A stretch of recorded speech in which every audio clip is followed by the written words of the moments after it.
So in this portion, I love my investors, and I tell you one thing about investors, right? Because I'm one as well. We have very little to no time to pay attention to long information. So what I did was I broke this down into 3 steps.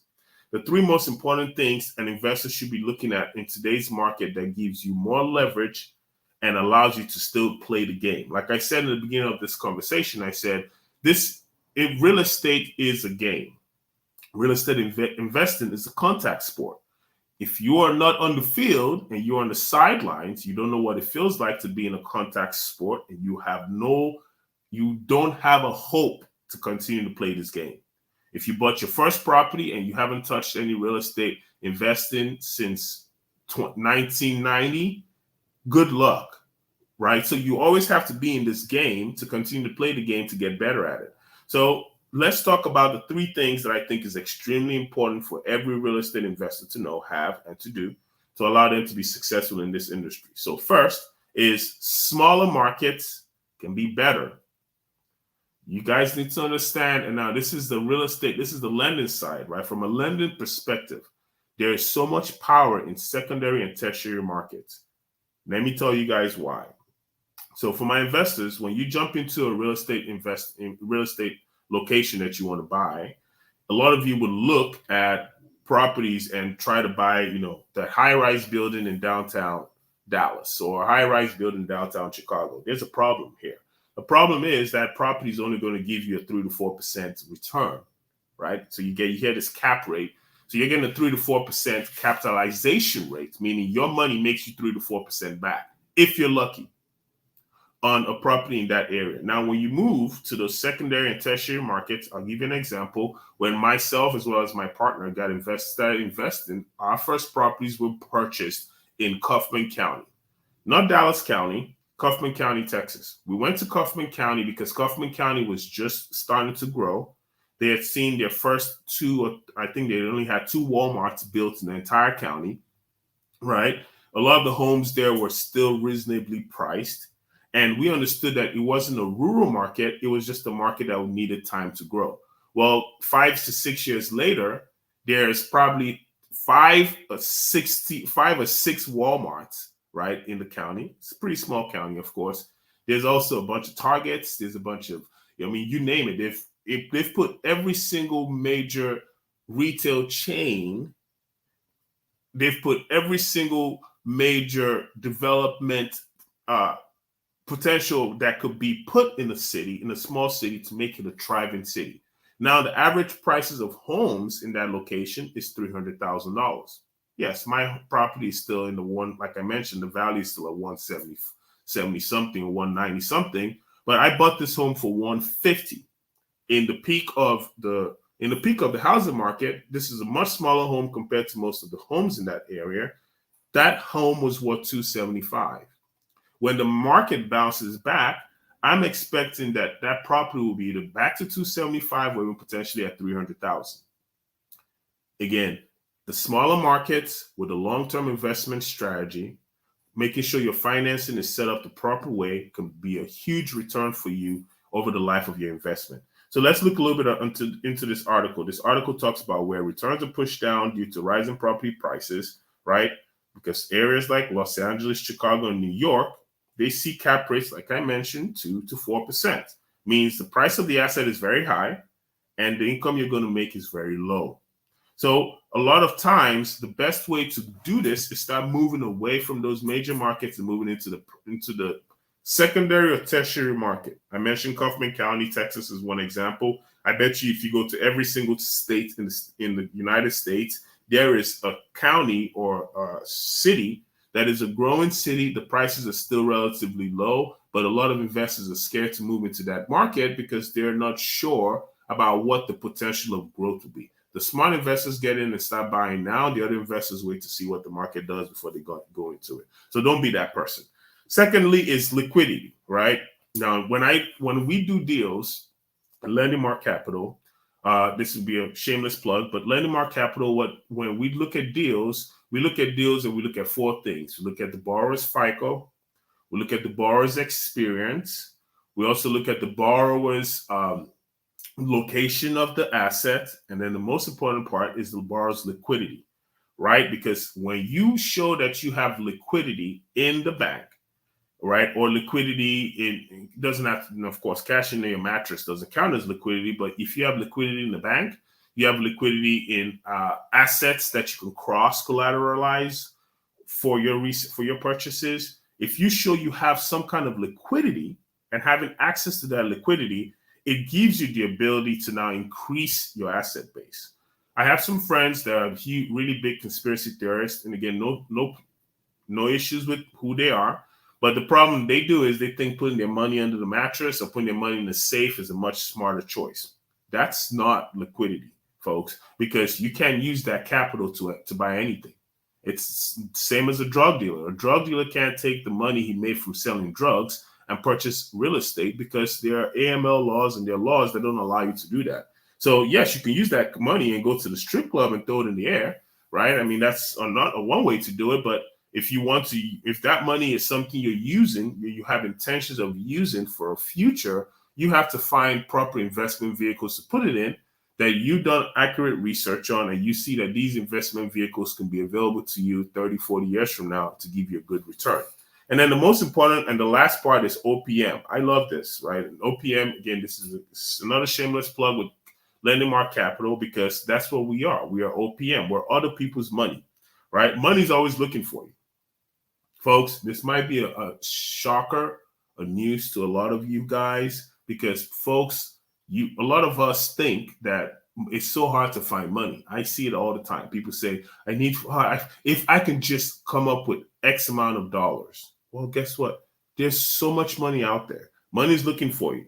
Families in the top 50% of the nation's income brackets have retirement plans ranging from $250,000 to $650,000. This is the Federal Reserve that is saying that, right? This is Federal Reserve providing data saying people have between $250 to $650. Most of that money is in the stock market. And look at what's happening today. Like I mentioned, I have a friend that's worth a little bit over 145 million, and out of 145 million, maybe about 10 or 15 of that is in the stock market. And she complains about how that thing is taking a nosedive, right? A lot of people would like to invest in real estate. That's a fact, because it's very low when it comes to depreciation versus what a stock would do, right? But a lot of them don't know how to do it. A lot of people don't have the time and the patience to learn how to invest in real estate and invest in real estate. A lot of time, it's not as easy as buying a home and sitting back and waiting for your tenant to pay rent every month and you're good. I wish it was that easy, but it's not, right? So the first thing you have to do is you have to learn, if you are a real estate investor, you've already provided enough value for yourself and people know who you are and they see that, hey, this is a person who is a reputable real estate investor, you can now start doing what's called JV, right? There's something that I spoke to a gentleman about this yesterday or 2 days ago. I said, there is so much power and you have to learn the power of a JV. You can use a JV to start your first real estate development deal. You can get into become a developer by understanding JV. You can get a multifamily $1,000,000 asset by utilizing JV. You can create a fund for you and between you and your family and friends, and build and start getting to your first real estate investment by using JV. So networking, understanding the power of JV can be a huge, huge step in allowing you to experience massive growth in today's industry. Folks, these are some very, very key things that I think is important to talk about. I think most times a lot of us just kind of go through we see what's happening on the news. So a lot of people naturally do what we're trained to do, right? We're trained to react and we're trained to be cautious when we're warned. It's just like if somebody told you, hey, there's a pitfall or there's a pothole waiting for you. If you took 4 steps to the left, chances are by the time you hit the 3rd step to the left, you're going to start looking down because you expect there to be a pothole. So we're being told about, or we're being foretold about all these potential issues that are coming from a real estate in the real estate market. We're expecting a recession. We're expecting things to get harder. We're expecting the job market to tighten. We're expecting all these negative doom and gloom. And I agree, a lot of those things are happening. But as an investor, this is where your value is in play. This is where you become an extremely valuable piece to the economy, because now you understand the market. You help those individuals who have their monies tied up in bad places, example, purchasing stocks might not be a terrible idea because you're buying it on the low, but putting all your money in stocks might be a horrible idea because you have no diversity in your investment strategy. So those people who have all their money in stocks, right, or who have all their money in bonds or all their money in one investment vehicle, this would be the right time for you guys to get together. You as a real estate investor, come up with a solid investment strategy, show them how they can see a return on their money, not take the risky investments. I've been a victim to the risky investments, right? Meaning I've looked into trying to build a $60 million property with zero experience. So that would never work. But if there's a multifamily and apartment complex that is a tangible asset where everybody sees, okay, this is what the return looks like. In 3 years, we're all going to get X amount of dollars back. We're going to get an exit in 5 years, and this is what my money is going to give me in 5 years. I have a legitimate right or a lien against this asset, right, upon purchasing and closing. All those things would allow your investors to come back and say, okay, you made me more money. How can you make me more, right? So your job is education. Your job is not to listen to what the market is doing and close up. Your job is to educate yourself and to navigate this market the proper play. So like I said in the beginning of this conversation, I wanted you guys to learn as much as you can so you can go into this market and be a fully functioning investor. You can get to take advantage of the great things that the market is offering today. And you can, most importantly, I can't stress this enough, buy properties at an all-time low.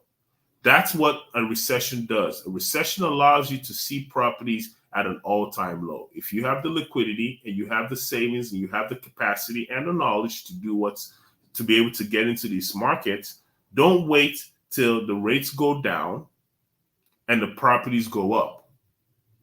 The same way you don't buy Bitcoin at $100,000 and then when you sell it when it goes down to 17,000.